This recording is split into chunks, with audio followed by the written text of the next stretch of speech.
Hello.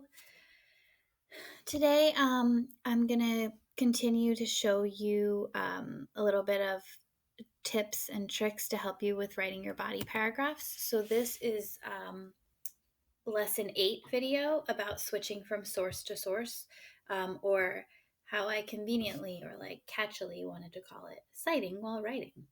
All this is to help you with this week's assignment, which is to type up and finish all of your body paragraphs for your research essay. So the objective is actually the same. I exited out of it, but you're going to draft your body paragraphs. You're going to focus on integrating evidence from multiple sources.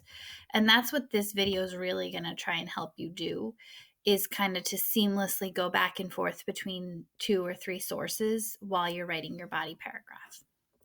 So I have my essay written here. And remember, this is the paragraph I did for you in the lesson 7 video. And so now I'm doing this paragraph, but I already came up with my topic sentence. So her life before World War II, my first body paragraph is all going to be about her education. So she was educated more through her experiences than an official degree because she never finished her degrees. Now, when I look at my evidence that I came up with in my outline for this paragraph, some stuff is not in the right order. So I think I'm actually going to start with this source, and then I'm going to go back to this source, and then I'm going to go back to this source.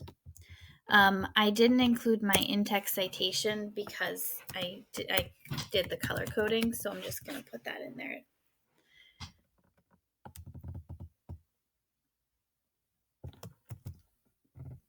Now, watch how I do this. So I'm copying this. This is a direct quote, but I think I can paraphrase it. So I'm going to paste it in here and then play around with it.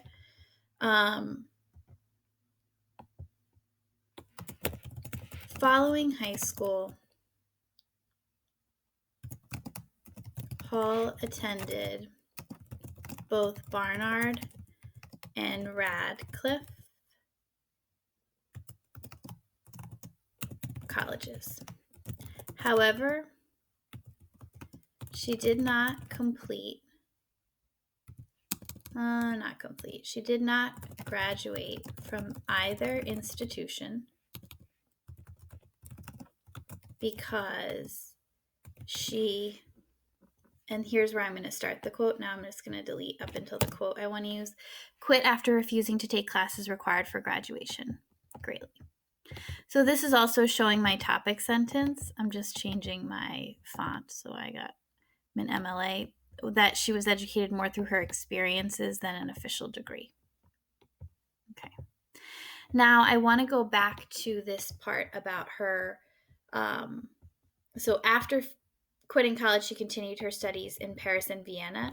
This isn't a quote. This is a note that I already took from when I was reading my sources. So I can actually just paste that in here.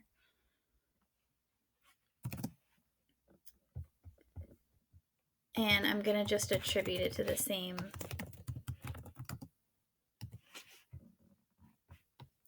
author. So I'm just showing that that's the same author. They also said that. Now I'm going to put in my next source.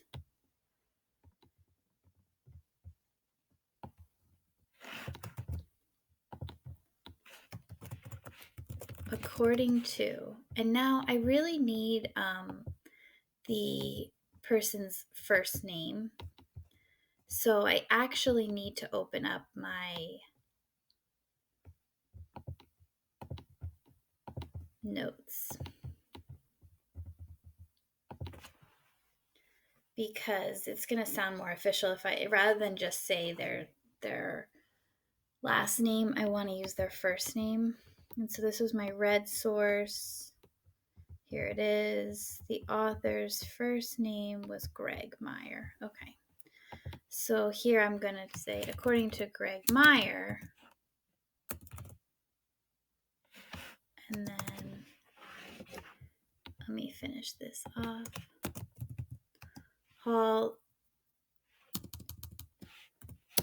When Hall went to France, she fell in love with living there. And then I also have the in-text citation just to show where I paraphrased that evidence from.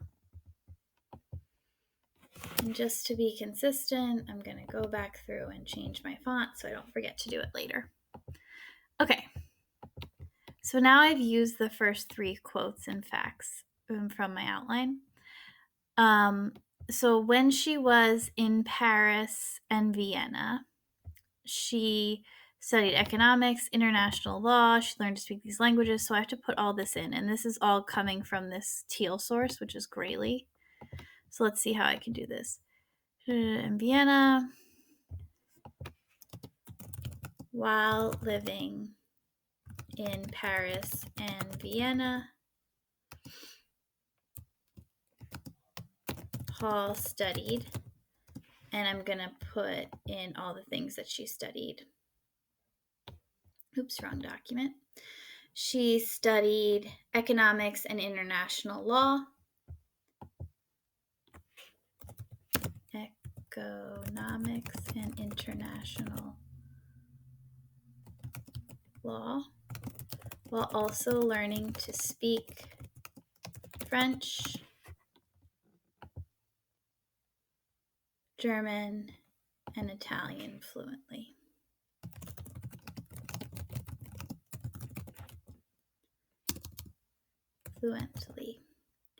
And now I need to put my in-text citation from where I learned that information, and I learned that information from Grayly.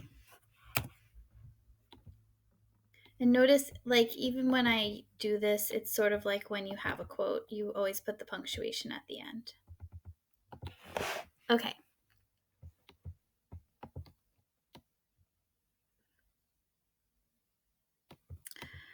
She worked as a clerk for the U.S. Embassy in Warsaw.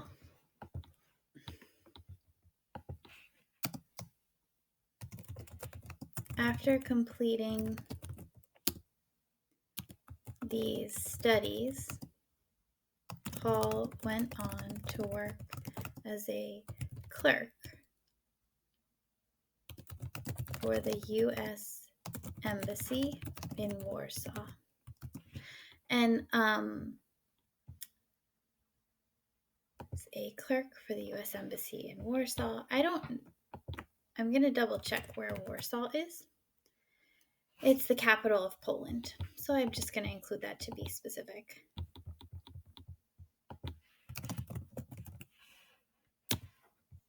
And this is information that I'm getting from Grayly.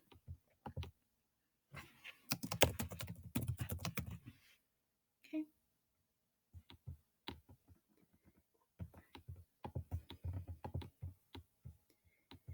She wanted to be a diplomat, but this was challenging because she was a woman. And women, so here's specific facts that I'm going to include. This is paraphrased, so this is my own writing, so I can just copy and paste that in. But the next part is quoted. I am going to do this again where I put in the author. Greg Meyer cites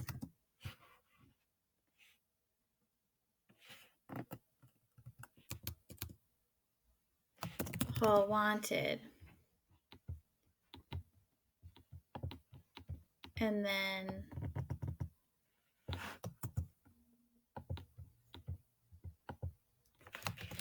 at the time.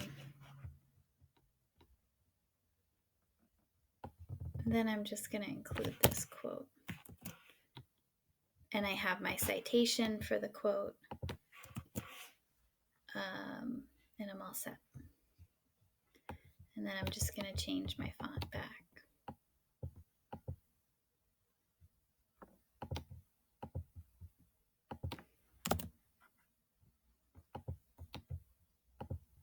Okay. All right. And then I think I have one. All right. And then I just want to look up this author's last name. So my blue source.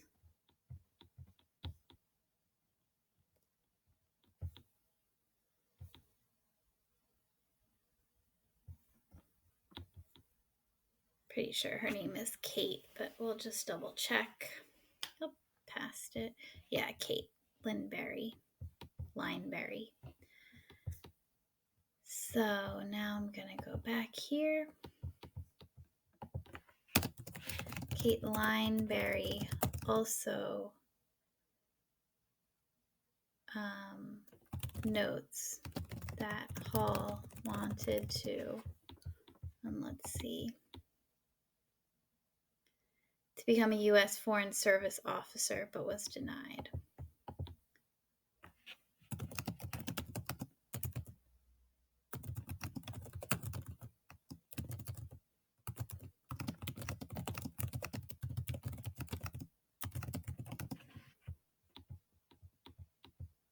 And I'm just changing my words a little, just in case.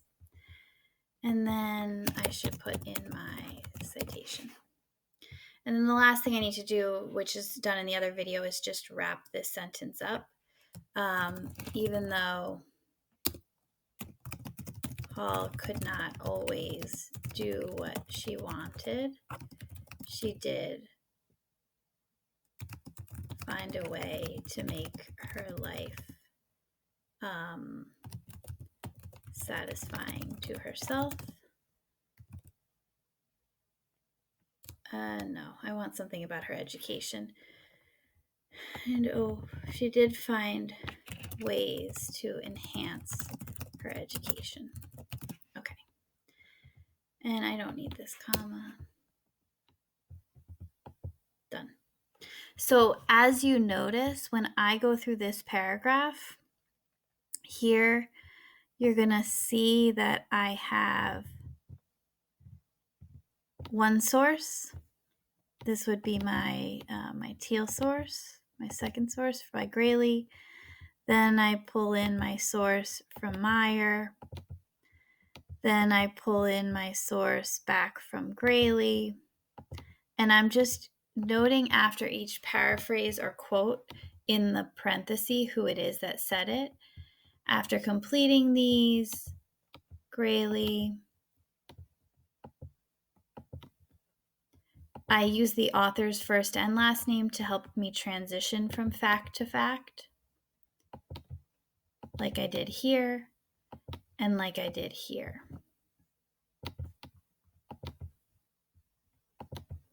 So I hope this video helps you to better integrate your sources and to make sure that you're citing them with the author's last name at the end, whether it's a quote or a paraphrase. You should always cite with the author's last name, and the punctuation should always go at the end.